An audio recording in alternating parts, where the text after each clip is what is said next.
పల్నాడు జిల్లా నర్సరావుపేటలో ఎన్టీఆర్ భరోసా పెన్షన్ పంపిణీ కార్యక్రమంలో ఎమ్మెల్యే చెదలవాడ అరవింద బాబు, రాష్ట్ర గ్రంథాలయ పరిషత్ చైర్మన్ గోనుగుంట్ల కోటేశ్వరరావు పాల్గొన్నారు. పట్టణంలోని పలు వార్డుల్లో పర్యటించి ఉదయాన్నే లబ్ధిదారులకు పెన్షన్ను అందజేశారు. కూటమి ప్రభుత్వంలో ఒకరోజు ముందుగానే పెన్షన్ను అందజేస్తున్నామని వారు తెలిపారు.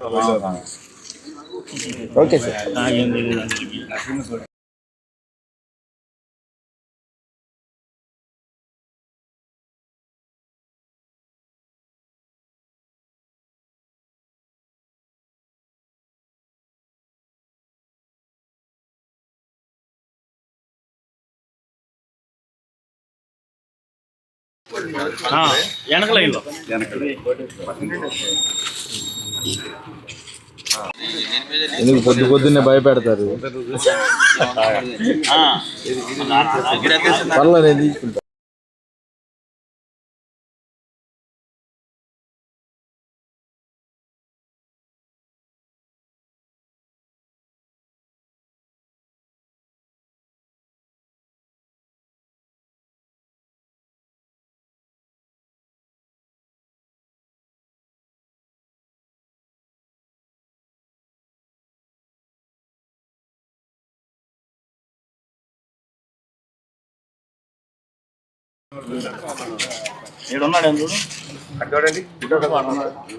సరిగ్గా పెట్టి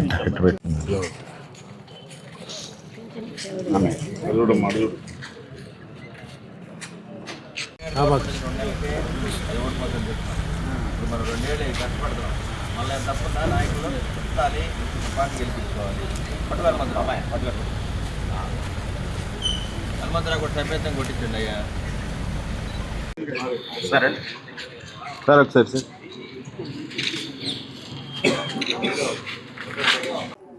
మరి ఏదైతే చంద్రబాబు నాయుడు గారి కష్టంతో, పవన్ కళ్యాణ్ గారి కష్టాలతోటి మనం ఉమ్మడి కుటుంబం ఏర్పాటు చేసుకోవడం జరిగింది.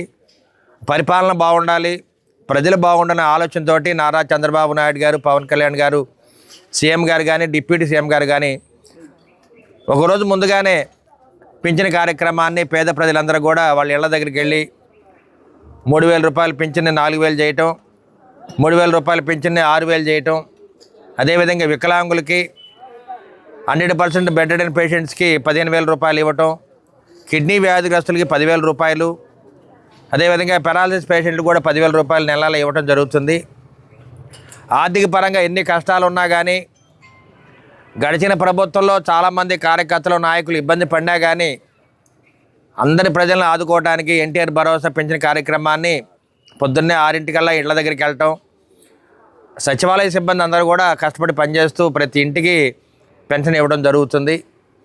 అదేవిధంగా మున్సిపల్ సిబ్బంది కానీ, కమిషనర్ గారు కానీ వీళ్ళందరూ కూడా కష్టపడి పనిచేస్తున్నారు. వాళ్ళతో పాటు మరి వార్డులో ఉన్న ఉమ్మడి కుటుంబ నాయకులు, కార్యకర్తలు, మహిళలు, చివరికి వికలాంగులు కూడా మనతో పాటు వచ్చి మరి కార్యక్రమంలో పాల్గొని విజయవంతం చేస్తున్నారు.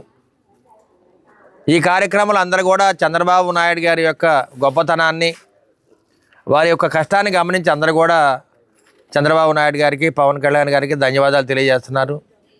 ఇవాళ ఉమ్మడి కుటుంబంలో టీడీపీ, జనసేన, బీజేపీ ఆధ్వర్యంలో ప్రతి కార్యక్రమాన్ని ప్రజల్లో తీసుకెళ్తున్నాము, ప్రతి కార్యక్రమాన్ని విజయవంతం చేస్తున్నాము. అదేవిధంగా 2029లో కూడా ఉమ్మడి కుటుంబం గెలిపించుకునే బాధ్యత మనం అందరం కూడా తీసుకునే బాధ్యత.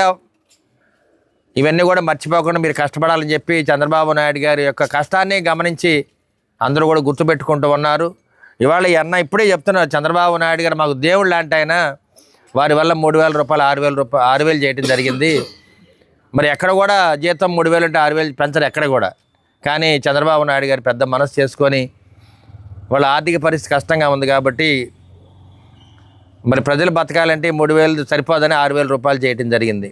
ఇవన్నీ కూడా చంద్రబాబు నాయుడు గారికి ఎవరు చెప్పకుండానే ఆయన ఆలోచన చేసి రాత్రింపగళ్ళు ప్రజలందరూ కాపాడుకుంటున్నారు. కాబట్టి మనం అందరం కూడా చంద్రబాబు నాయుడు గారికి, పవన్ కళ్యాణ్ గారికి, అదేవిధంగా నరేంద్ర మోడీ గారికి ఉమ్మడి కూటమికి అండగా ఉండాలి.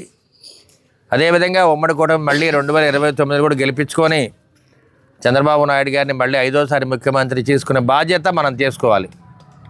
ఎందుకంటే మరి నాయకుల్ని కాపాడుకుంటే పార్టీ బాగుంటుంది. ఎప్పుడు కూడా నాయకుల్ని కాపాడుకోవాలి, గౌరవించుకోవాలి. ముఖ్యంగా బలమైన మన పార్టీ కార్యకర్తలకి, మన మహిళలందరికీ కూడా మనం రుణపడి ఉండాలి.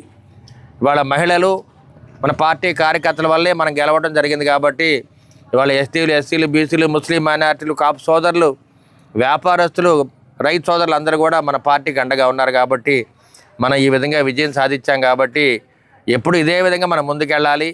ఉమ్మడి కూటమిని మళ్ళీ గెలిపించుకునే బాధ్యత మరి ఇక్కడున్న కార్యకర్తలు, నాయకులు అందరూ కూడా ఒక బాధ్యతగా భావించి దీన్ని అందరూ కూడా ముందుకు తీసుకెళ్ళాలని చెప్పి తెలియజేస్తూ